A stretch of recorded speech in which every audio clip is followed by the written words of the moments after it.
Always welcome साथियों। Digital class हमेशा आपके साथ। साथियों, अपनी फ्लूइड मैकेनिक्स एंड मशीन्स की सीरीज चल रही है। जो भी कंटेंट अब तक आपने पढ़ा है और आगे इस वीडियो में पढ़ने वाले हैं वो सारे नोट्स पीडीएफ फॉर्मेट में डाउनलोड कर सकते हैं।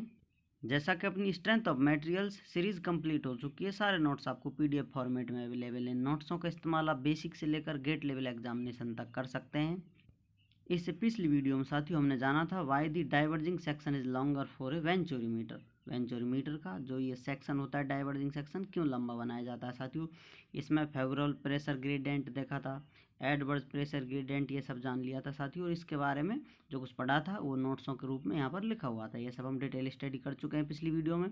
चलिए साथियों, अब जानते हैं इस वीडियो में ओरिफिस मीटर के बारे में। ओरिफिस क्या होता है? एक हॉल होता है साथियों। जैसा कि आप यहाँ देख सकते हैं, डायरेक्ट ये पाइप है, इसमें से आप इस प्रकार को सेक्शन लगा दें। किसी प्रकार का क्रॉस सेक्शन हो सकता है, रेक्टेंगुलर हो सकता है, ये सर्कुलर हो सकता है साथियों। अपना किसी प्रकार का क्रॉस सेक्शन हो सकता है इसका। इसमें कोई हॉल कर दें आप इस प्रकार से, जैसा कि नेम से आपको दिखाई दे रहा है ओरिफिस, इस प्रकार साथियों। अब इसमें से फ्लूइड फ्लो किस प्रकार करेगा? यदि इसको आप फ्रंट से देखें साथियों इस हॉल को, तो इस प्रकार से आपको नजर आएगा। यहाँ पर आप देख सकते हैं ये लाइन कट जाएंगी तो इस प्रकार से आपको नजर आएगा, सामने से ये हॉल नजर आएगा। किसी प्रकार का हॉल हो सकता है, इसका एरिया हम मेजरमेंट लेंगे। रेक्टेंगुलर हो सकता है, ट्रायंगल, स्क्वायर, किसी प्रकार का हो सकता है। यहाँ पर सर्कुलर लेकर चल रहे हैं हम इस प्रकार से साथियों। अब इसमें जैसा कि हम जानते हैं वेंचुरीमीटर पढ़ चुके हैं, ये कन्वर्जिंग एंड डाइवर्जिंग पार्ट बनाते हैं। इसमें तो डायरेक्ट होल कर दिया साथियों, तो फ्लूइड फ्लो करेगा इसमें। इस होल से निकलने के बाद इस प्रकार से स्ट्रीमलाइन इस प्रकार मूव करेंगी। जो मिनिमम क्रॉस सेक्शन होगा साथियों इस प्रकार होगा, इस ओरिफिस मीटर के हॉल से थोड़ा दूर होगा साथियों। इस प्रकार से फ्लूइड जाएगा और यहाँ से फिर डाइवर्ज होने लगेगा इस प्रकार से। तो मिनिमम क्रॉस सेक्शन कहाँ होगा? इस लाइन पर होगा साथियों। ये पाइप डायमीटर है जिसे आप D1 से प्रदर्शित कर सकते हैं। ये जो हॉल है ओरिफिस है, इसका D2 से आप प्रदर्शित कर सकते हैं, डायमीटर इतना जो आपको नज़र आ रहा है।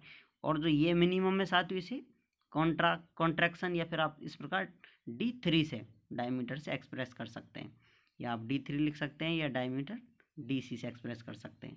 इस प्रकार से फ्लो इज, जैसा कि हम पढ़ते आ रहे हैं, steady, inviscid and incompressible fluid है। ये फ्लूइड का फ्लो हो रहा है साथियों। यहाँ आप देख सकते हैं orifice meter. Orifice meter is consist of a plate containing a sharp edged concentric hole in it. It is used to measure the discharge of the flowing fluid through a pipe. यहाँ पर जो pipe है इससे जो fluid flow कर रहा है साथियों, कितना फ्लूइड डिस्चार्ज हो रहा है, ये सब जानने वाले हैं हम। यदि आप प्रेशर देखना चाहें तो यहाँ पर प्रेशर अधिक होगा और इस प्रकार साथियों प्रेशर कम होता चला जाएगा। जितना क्रॉस सेक्शन कम होगा वहाँ पर जो प्रेशर है उतना ही कम होगा। तो अपना मिनिमम प्रेशर यही होगा जहाँ पर सबसे कम डायमीटर है साथियों। इस प्रकार से आप प्रेशर देखेंगे और यहाँ पर प्रेशर इतना था, यहाँ पर इतना प्रेशर लॉस हो जाएगा साथियों। इस प्रकार से लॉस किस प्रकार होगा, यहाँ आप देख सकते हैं एडीज बनती हैं, इस प्रकार के एनर्जी लॉस होते हैं, फ्रिक्शन होता है इनमें, ये सब इसकी वजह से प्रेशर इतना लॉस हो जाएगा अपना। तो इस प्रकार से प्रेशर लॉस होता है इसमें। We know that discharge Q, जैसा कि हम जानते हैं डिस्चार्ज का फॉर्मूला क्या होता है, A1 B1, या आप कहीं भी मेजरमेंट लेना चाहें किसी सेक्शन पर तो उसका क्रॉस सेक्शन और वहाँ की वेलोसिटी साथियों आपको डिस्चार्ज बताती है। तो यहाँ पर A3 इस डिस्चार्ज में और इसमें हम दोनों में इस प्रकार से डिफरेंस निकाल रहे हैं। दोनों पर आप स्टडी कर रहे हैं, जितना डिस्चार्ज यहाँ एंट्री मार रहा है इतना डिस्चार्ज यहाँ से निकल रहा होगा साथियों इस क्रॉस सेक्शन से। तो इस प्रकार से वेलोसिटी 1 हम निकाल सकते हैं। V1 is equal to A3 V3 divided by A1। यहाँ पर जो वेलोसिटी होगी साथियों वो इतनी प्राप्त हो जाती है हमको। इस इक्वेशन से हम पता लगा सकते हैं using Bernoulli's equation between 1 and 3 point. दो अपने ये पॉइंट हैं, इन दोनों पॉइंटों के बीच में ये क्रॉस सेक्शन है और दूसरा क्रॉस सेक्शन ये, इनके बीच में बर्नौली इक्वेशन लगाएंगे साथियों। तो किस प्रकार हम लगा सकते हैं, P1 divided by rho G plus B1 square divided by 2G plus Z1, और ये .1 हो गया अपना, ये .3 हो गया। तो इसके लिए .3 के लिए P3 divided by rho G plus V3 square divided by 2G plus Z3। इस प्रकार से बर्नौली इक्वेशन हमने लगा दिए। अब जैसा कि हम जानते हैं साथियों, यहाँ पर अपना प्रेशर हेड होता है, जो पोटेंशियल हेड होता है, इन दोनों को साथ मिला लिया जाए तो ये पिजोमेट्रिक हेड बन जाता है। तो इन दोनों को PH1 से हम एक्सप्रेस कर सकते हैं।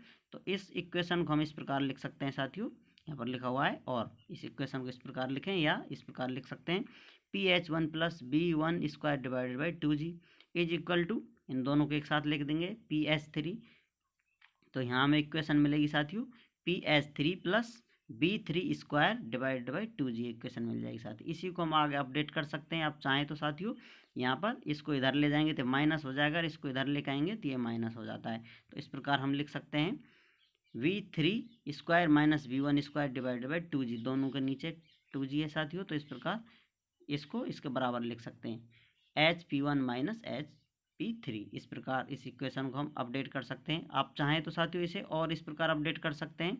इसमें से आप जो V1 है, यहाँ आपको दिखाई दे रहा है V1, इसमें आप V1 की वैल्यू पुट कर देंगे साथियों। तो इक्वेशन किस प्रकार अपडेट की जा सकती है V3 square minus A3 V3 divided by A1 का स्क्वायर और डिवाइडेड बाई 2G है साथियों। यहाँ पर आप देख सकते हैं इसको। फिर इन दोनों को किस प्रकार लिख सकते हैं अपन, जो पीजोमेट्रिक हेड डिफरेंस है उसको डेल HP से हम लिख सकते हैं इस प्रकार से। अब इसको आगे किस प्रकार लिख सकते हैं साथियों, इसमें से आप V3 कॉमन ले सकते हैं यदि आप लेना चाहें।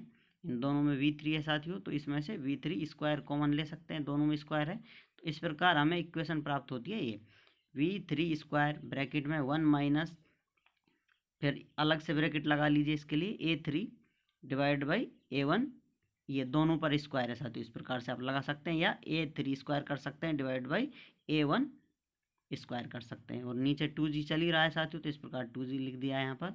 और इसको HP के बराबर या इसके बराबर रख सकते हैं आप। तो इस प्रकार से इसे, और यदि आप चाहें साथियों इसको अपडेट करना इक्वेशन को, तो किस प्रकार अपडेट किया जा सकता है। यहाँ पर आप V3 की वैल्यू निकालना चाहें, V3 स्क्वायर इसकी वैल्यू निकालना चाहें, तो ये इक्वेशन इधर मल्टीप्लाई हो जाएगी, नीचे वाली इससे मल्टीप्लाई हो जाएगी साथियों, ऊपर वाली नीचे डिवाइड हो जाती है, सिंपल मैथमेटिकल। तो यहाँ पर आप लिख सकते हैं 2G del HP, 2G del HP divided by ये वाली वैल्यू आप लिख देंगे 1 minus A3 square divided by A1 square. इस प्रकार इस इक्वेशन को हम अपडेट कर सकते हैं। इसी को आप चाहें तो साथियों और किस प्रकार अपडेट कर सकते हैं, इन दोनों में LCM ले लेंगे साथियों, इसका 1 है तो दोनों में A1 आ जाएगा, तो A1 का मल्टीप्लाई करेंगे इस प्रकार से साथियों। तो यहाँ पर A1 square minus A3 square divided by A1 हो जाएगा, तो A1 को आप ऊपर लिख सकते हैं साथियों। तो इस प्रकार से यहाँ पर A1 स्क्वायर ये ऊपर लिखा हुआ है और मल्टीप्लाई ये है 2G डेल HP। इस प्रकार से टोटल इक्वेशन को हम इस प्रकार लिख सकते हैं A1 square 2G del HP divided by A1 square minus A3 square. आप इसे और आप अपडेट करना चाहें, स्क्वायर को हटाना चाहें तो इस पर अंडर रूट लगाएंगे साथियों, स्क्वायर हटेगा तो यहाँ B3 लिख सकते हैं। A1 ये स्क्वायर था इसलिए हट जाएगा साथियों, और इस पर अंडर रूट लग जाएगा, under root 2G del HP divided by, इस पर भी अंडर रूट लग जाएगा साथियों, under root A1 square minus A3 square. इस प्रकार आप इसे लिख सकते हैं साथियों। और जैसा कि हम जानते हैं डिस्चार्ज कितना होता है, Q is equal to A3 V3, तीसरे पॉइंट पर हम डिस्चार्ज निकाल रहे हैं तो इतना डिस्चार्ज होगा। अब यहाँ पर V3 की वैल्यू है साथियों, तो V3 की वैल्यू लिख देते हैं, तो हमें डिस्चार्ज का फॉर्मूला प्राप्त होता है। यहाँ पर आप देखेंगे A3 तो ऑलरेडी है साथियों इसमें यहाँ पर, तो बाकी अब ये सेम फार्मूला यहाँ इससे मल्टीप्लाई कर देंगे, तो discharge Q is equal to हमें प्राप्त होता है A1 A3 अंडर रूट में 2G del HP divided by under root A1 square minus A3 square. इस प्रकार से आप लिख सकते हैं। अब साथियों यहाँ पर A3 कितना होगा आप जानना चाहें, ये स्माइल मार रहा है कि आप A3 किस प्रकार निकालेंगे। A3 निकालने के लिए साथियों आपको कुछ वैल्यू दी गई होगी, जिसके रेस्पेक्ट में या जिससे आप मल्टीप्लाई कर किसी भी कोफिशिएंट से आप इसका वैल्यू निकाल सकते हैं आसानी से, ये आपको दी हुई होगी, मिल जाएगी आगे। इस प्रकार से अब हम जान लेंगे इसके बारे में, कोफिशिएंट के बारे में। उम्मीद करते हैं साथियों अब तक वीडियो में दी गई जानकारी आपको अच्छे से समझ में आई होगी। अभी भी आपका कोई कन्फ्यूज़न है तो आप हमसे कमेंट कर पूछ सकते हैं साथियों। आप चाहें तो कॉन्टैक्ट कर सकते हैं। इस कंटेंट से रिलेटेड आप कोई सुझाव देना चाहें तो हमारे साथ साझा कर सकते हैं। कॉन्टैक्ट लिंक आपको वीडियो डिस्क्रिप्शन में मिल जाएगी। वीडियो को अंत तक देखने के लिए, चैनल को सपोर्ट करने के लिए आपका बहुत बहुत धन्यवाद। जय हिंद, वंदे मातरम।